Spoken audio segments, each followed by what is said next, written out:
श्री राम ज्योतिष India YouTube channel में सभी ज्योतिष प्रेमियों का स्वागत है। आज की कक्षा का विषय प्रसंग है सूर्य के गोचर का प्रभाव जन्म काल के बुध और गुरु से किस प्रकार से विचार करें। बुध और गुरु दोनों ही शुभ ग्रह हैं, दोनों ही ज्ञान और बुद्धि के कारक हैं, दोनों ही द्विस्वभाव राशियों के स्वामी हैं।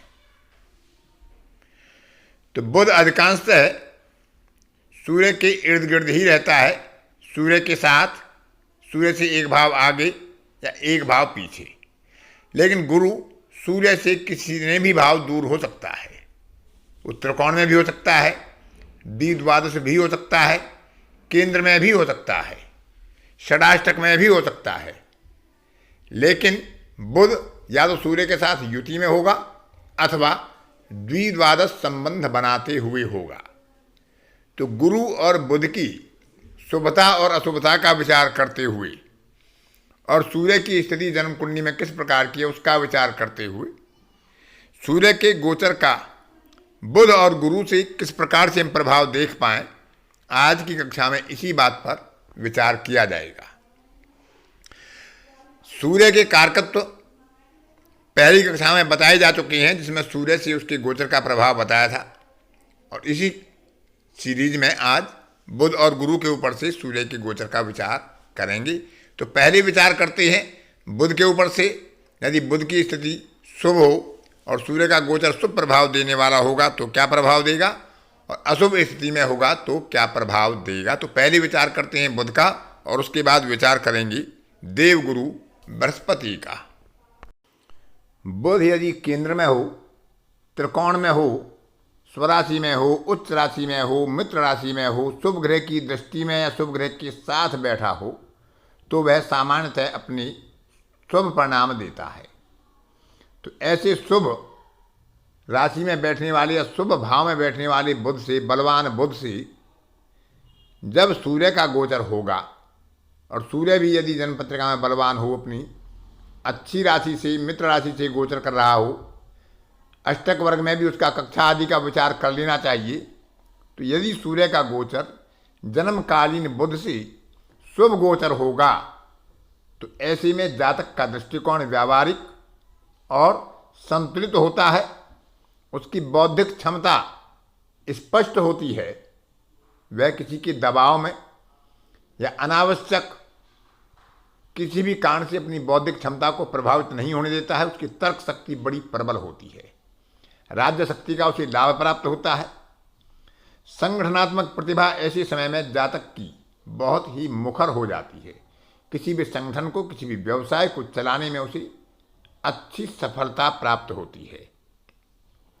व्यावसायिक क्षेत्र में ऐसा जातक उस कालखंड में एक अच्छी सफलता प्राप्त करता है जब बलवान बुध के ऊपर से शुभ और बलवान सूर्य का गोचर हो रहा हो। छोटी छोटी यात्राएं होती हैं, उनसे अच्छा लाभ होता है। बंधु बांधवों से, मित्रों से, सहयोगियों से और विरोधियों से भी ऐसा जातक उस कालखंड में जब सूर्य का गोचर बुध के ऊपर से होता है तो लाभ प्राप्त करता है, सहयोग प्राप्त करता है और विरोधियों पर विजय प्राप्त करता है। क्योंकि तीसरा भाव नैसर्गिक रूप से बुध का है और बुध बौद्धिक क्षमता का कारक है। लेखन में ऐसे जातक की रुचि जगती है और लेखक विशेष के लिए ऐसा कालखंड बहुत ही शुभ फल प्रदान करने वाला होता है। वार्ता कौशल से, नेगोशिएशन से ऐसा जातक अपने कार्यों की सिद्धि प्राप्त करता है। कूटनीतिक क्षेत्र में उस कालखंड में जब सूर्य का गोचर अच्छी स्थिति के बुध से हो रहा हो तो कूटनीतिक क्षेत्र में ऐसे जातक अच्छी सफलता प्राप्त करते हैं और अपने मनमाफिक निर्णयों को दूसरों से सहयोग लेकर या उन पर अपना प्रभुत्व बनाकर उनसे उस निर्णयों को साबित करने का पूरा प्रयास करते हैं और अपने पक्ष में उनको करने का साहस रखते हैं। तो ऐसी स्थिति होगी जब बुध शुभ स्थिति में, बलवान स्थिति में जातक का होगा और उससे शुभ गोचर सूर्य का हो रहा होगा। लेकिन यदि गोचर कहीं अशुभ स्थिति में हो, बुध कमजोर हो, अस्त हो, त्रिक भाव में हो पाप ग्रहों की दृष्टि या युति से पीड़ित हो, विशेषकर राहु केतु के अक्ष पर हो। तो ऐसी स्थिति में जब सूर्य का गोचर बुध से होगा तो बौद्धिक विचारों में तामसिकता आ जाएगी और वह सात्विकता का विचार अपने निर्णय में नहीं कर पाएंगी। वाणी में कहीं ना कहीं कटुता, वैर विरोध और व्यंग्यात्मक शैली का उदय हो जाता है। स्वभाव में व्यावहारिकता नहीं रह पाती, उसका अभाव होता है और सिद्धांतवादी ऐसा व्यक्ति ज़्यादा हो जाता है उस कालखंड में जब अशुभ स्थिति में बुध के ऊपर से सूर्य का गोचर हो रहा होता है। कहीं ना कहीं सही समय पर सही निर्णय लेने की जब क्षमता का आकलन करना होता है तो जातक मानसिक और बौद्धिक अनुपस्थिति का अनुभव करता है। सही समय पर बुद्धि या मन उसका सहयोग या साथ नहीं दे पाती है और सही समय पर वह अच्छा निर्णय लेने में सफल नहीं हो पाता है। तो यदि बुध किसी का अशुभ स्थिति में हो और सूर्य का गोचर वहाँ से हो रहा हो तो ऐसे कालखंड में कोई दीर्घकालिक निर्णय नहीं लेने चाहिए या उनमें अपने परिजनों का सहयोग विशेष ले लेना चाहिए। किसी से वार्ता करते हैं, व्यावसायिक वार्ता करते हैं, पारिवारिक वार्ता करते हैं तो अपने व्यवहार के कारण, अपनी कटुता के कारण, अपनी व्यंग्यात्मक शैली के कारण वहाँ पर जातक को असफलता झेलनी पड़ती है, विरोध झेलना पड़ता है। स्वभाव में क्रूरता बढ़ जाती है और विशेषकर सबसे ज़्यादा हानि तब होती है जब जातक अपने ही लक्ष्य के प्रति, अपने ही कार्यों के प्रति, अपने ही संबंधों के प्रति उदासीन हो जाता है। यदि विद्यार्थी वर्ग होगा तो परीक्षा में, प्रतियोगिता में ऐसे कालखंड में जातक को सतर्क रहना चाहिए, बुध का उपाय करना चाहिए।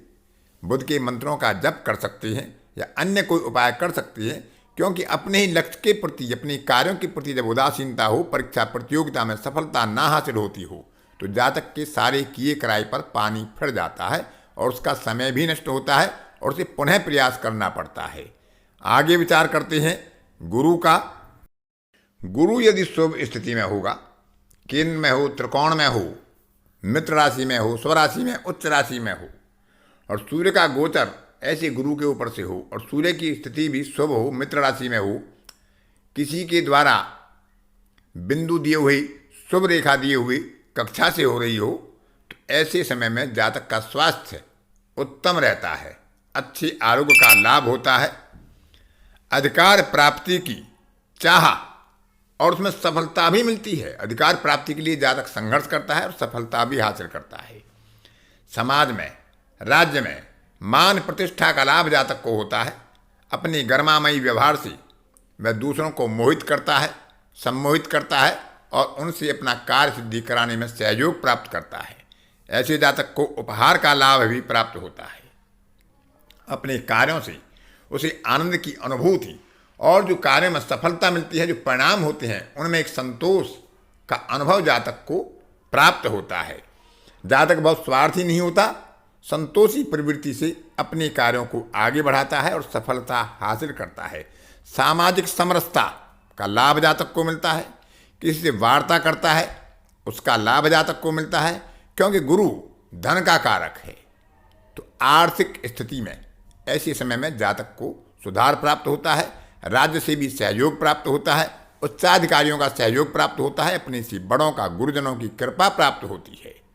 और क्योंकि यह संतान का भी कारक है तो ऐसे समय में संतान लाभ या संतान के किसी भी कार्य में प्रगति की संभावना प्रबल रूप से बढ़ जाती है।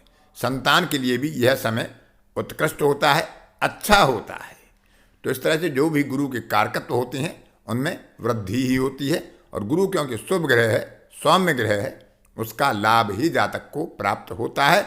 लेकिन गुरु यदि कमजोर हो, राहु केतु के अक्ष पर हो, शनि आदि से दृष्टि या युति के द्वारा पीड़ित हो, नीच राशि में हो, नीच नवांश में हो, तो ऐसी स्थिति में जब सूर्य का गोचर उसके ऊपर से होता है तो कुछ कमजोर और अशुभ प्रभाव प्रदान करता है।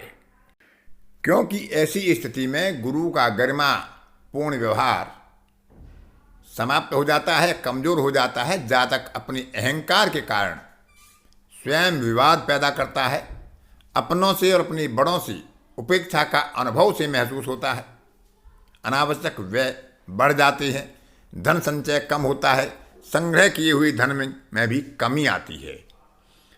संतुलित पोषण के अभाव में ऐसे जातक को पाचन संबंधी, यकृत संबंधी रोग पैदा हो जाते हैं। वैचारिक मतभेद जातक के अपने परिजनों से, अपने गुरुजनों से, बड़ों से और संतान आदि से भी बन जाते हैं। अपने से बड़ों से विवाद के कारण, मतभेद के कारण जातक को उपेक्षा का अनुभव होता है और मानसिक व्यथा उसे हो जाती है। कभी कभी जातक अपनी मिथ्या अहंकार के कारण, झूठे अहंकार के कारण, अपने मिथ्या व्यवहार के कारण मानसिक रूप से पीड़ित होता है और अवमानना का भय उसे सताता है। उसे लगता है कि उसका मान सम्मान पीड़ित हो रहा है और कहीं ना कहीं उपेक्षित होने के कारण वह अपने आप को अकेलेपन में महसूस करता है और निराशा के भाव उसके मन में जागृत होते हैं। तो ऐसे समय में गुरु के मंत्रों का जप या दान जप आदि के द्वारा गुरु को बल प्रदान करना चाहिए। तो इस तरह से बुध और गुरु के ऊपर से हम सूर्य की गोचर का विचार कर सकते हैं। आज की कक्षा में इतना ही। अन्य किसी कक्षा में फिर किसी नए विषय के साथ आपसे मुलाकात होगी। तब तक के लिए अपनी वाणी को विराम देता हूँ। धन्यवाद।